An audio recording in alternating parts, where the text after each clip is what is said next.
everyone, welcome to another Finally Friday video.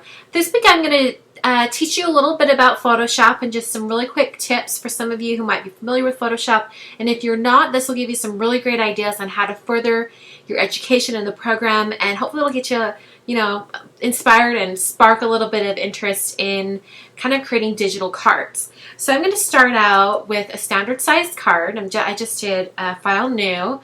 And I need it to be, I'm going to have it be a wide standard size card. So I'm doing 5.5 inches wide by 4.25 inches tall. The resolution needs to be 300. That ensures that it will print out nicely on your home printer or at a professional printer, wherever you choose to print your digital card. So I'm going to change the background to white just so it's a little bit easier on the eyes while we work. And I'll hit OK. So here's the standard size card that we're going to use here, and we're going to create a template that you can use many times over down the road. You can put in whatever pattern paper you want over and over again. You can recreate this card in many different ways.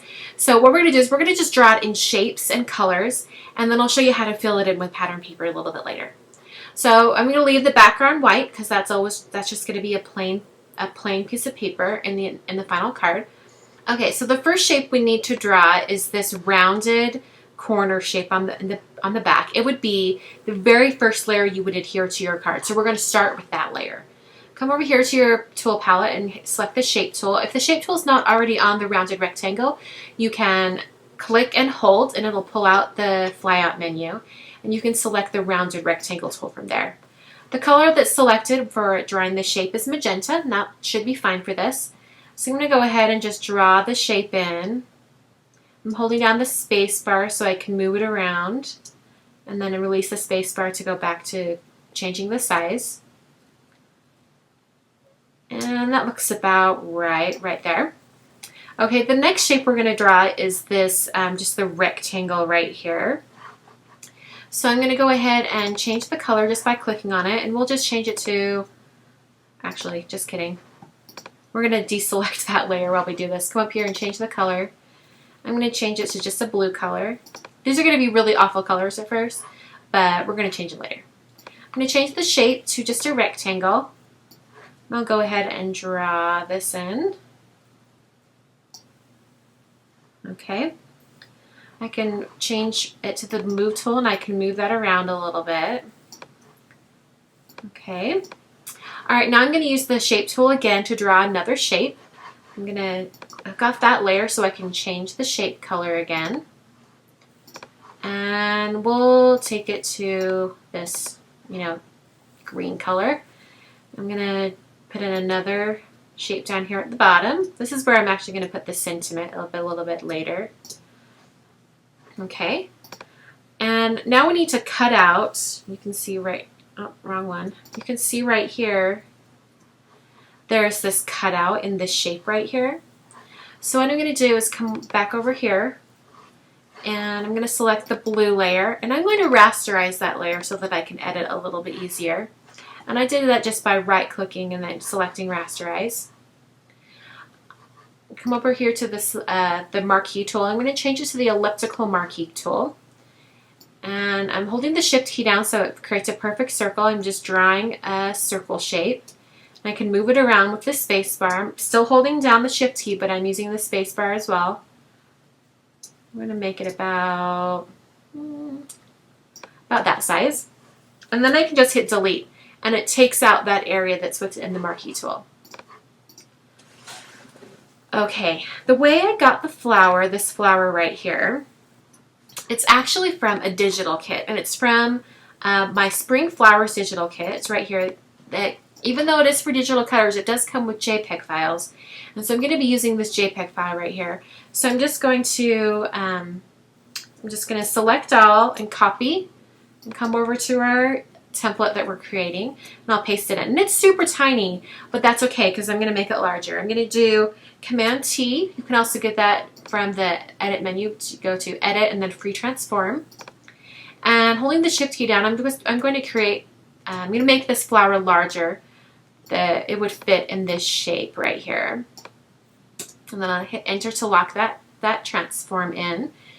And all I'm going to do is I'm going to use the Magic Wand tool, and I'm going to come and select the black area of this picture, and then I'll come to select, inverse, and hit delete, and that will get rid of everything around the flower. Okay, I'm going to do the same thing. Actually, before I do that, I'm going to do the transform tool one more time. So Apple T or Control T if you're on a PC, and I'm just going to tilt this flower a little bit. There we go. Okay, for the second flower, we're going to do the same thing. Select all, copy, come over, paste. Apple T or Control T to use the transform tool. Come in here, and I'll hit enter to lock that in. Using the Magic Wand tool, I'm going to select just the black. And while that's selected, I'm going to go ahead and change the color right now to a different color. I still have this green over here that I'm working with, so I'm just going to use that. All you have to do is hit Shift Delete, and it'll come up with this fill dialog. And I'm going to use the foreground color because that's the green that I have selected. And I'll hit OK. It'll make the flower green. Okay, now I'm going to do Select Inverse. I'm going to delete the white around the flower. Okay, so here's our basic design for our card. And I'm going to just slide this up right here. And now I'm going to show you how you can kind of drop in some patterns and add a button, add some shadows, and then we'll finish off the card and it'll look spectacular. And I'll show you how you can quickly change the patterns as well. Okay, so I'm going to just minimize that so I have a little more space to move around. Okay, so I have some pattern papers here. This is from a Vinnie Pierce collection. This is the Military Guide collection. Kind of a little bit more masculine colors, but still soft. I think it could go for many different occasions. I'm going to go ahead and select all, copy, and I'll come back over here. And this part I'm going to use is the base of the card. So I'm going to come to the background. I'm just going to select that and just paste right over top. And I can still use my move tool by selecting the move tool, and I can move this around in the background to the area I want. Okay, now it's time to put in the pattern paper. I'm going to grab the solid blue color. I'm going to copy that over. This time I'm going to select this red shape because that's what I'm going to be replacing. And I'll copy it right over top. And then we're going to create a clipping mask. And the way to create a clipping mask, there's a couple different ways. The first way is to use this flat menu that's on the layers palette. I'm going to click that and come to create clipping mask. What that did was it just, this blue pattern paper, it made it sort of like plop into that shape. It cut it into that shape, and you can still move the pattern paper around. It's really easy to move around. I'll show you that with the different patterns. It's not as fun to see on the solid, but I'll show you on this next part. Okay, so I'm going to take, let's see. Need one more pattern open. Okay, I've got this pattern right here. I'm going to copy and paste it over here, and it's going to be over the blue area. So I'll select the blue shape and I'll paste it over top, and then I'm going to create another clipping mask. But instead of using the clipping mask from the flat menu, I'm going to use a keystroke. And the keystroke, if you're on a Mac in Photoshop, it is Option Command G. If you're on a PC in Photoshop, it's Option Control G. If you're in Photoshop Elements on a Mac, it's Command G. And on a PC in Photoshop Elements, it's Control G. Okay, so what I was telling you about earlier, this is really great when you use a clipping mask because you can select your move tool and move the pattern around inside the shape. It's really cool. So if you can do this with photos and things like that, if you're doing a digital page, I really love this feature. Okay, so I'm going to go ahead and bring in this green. It's going to go over this green bar up here. So I'll go ahead and put that in.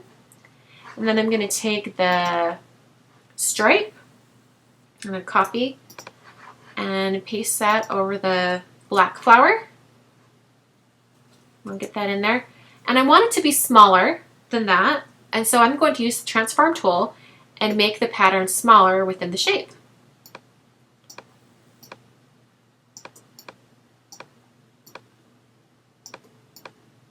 And you can also rotate it. And I'll hit enter to lock that in. Perfect. Okay, now I'm going to come and get the white paper, and I'm going to copy. I'm going to paste that over the green flower and make it a clipping mask. This card is almost done. It was super fast since we had the template done. I've got a button over here. I'm going to go ahead and copy and paste it over top right there. All we have to do is add some shadows to this. So I'm going to come over here. I have some styles already in my styles palette. This is the Subtle Shadows kit that's available in the two-piece store. And I'm just going to use the, let's see, the general shadow on all of these. And the thing you want to remember with these templates is you want to put the shadow on the shape, not on the paper you put on top. So I'm going to drag this down to this shape right here. And then I'll drag it down to this shape. You can see added just a really subtle shadow. And I'll add it to that shape. And I'll add it to both flowers. Lovely. Okay, so the card's practically done. All I need to do is add some text. So I'm going to get my text tool. I'm going to go ahead and change the color right now. I'm going to just make it a white color. I'm going to start it right here. I'm going to have it say, I just can't thank you enough.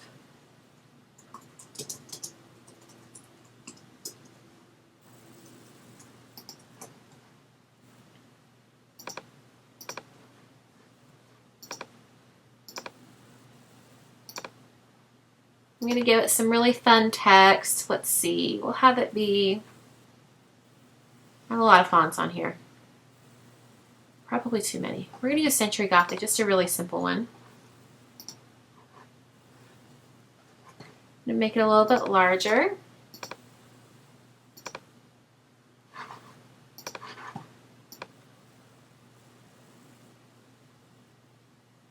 Okay, and you can see that this area is too long for my sentiment. So in order to edit this, I can come to the shape that I created for this, and all I have to do, so I can get my move tool, and since this shape is kind of going off the edge, I can just go ahead and slide it over. And it's moving the green shape underneath, it's moving like the bright green shape, not the green pattern paper. So that's why you can do that quickly. Okay, so there's the card, but let's say I want to change these pattern papers really quickly. You can come in, let's say you want to change this to the dark blue. I can come over here, I can copy, and I can paste right over top this green. And then I can do the clipping mask again, and it changes to blue really quickly. So this is a really fun way to create one really strong card design, but then change it into different pattern papers and different color combos, and then you have the card made for whatever occasion you need. So I hope that helped you guys out and gave you some great ideas on what to do with digital card making and hybrid card making as well. You can print this out and add elements to it. And I'll catch you guys next time. Thanks for watching.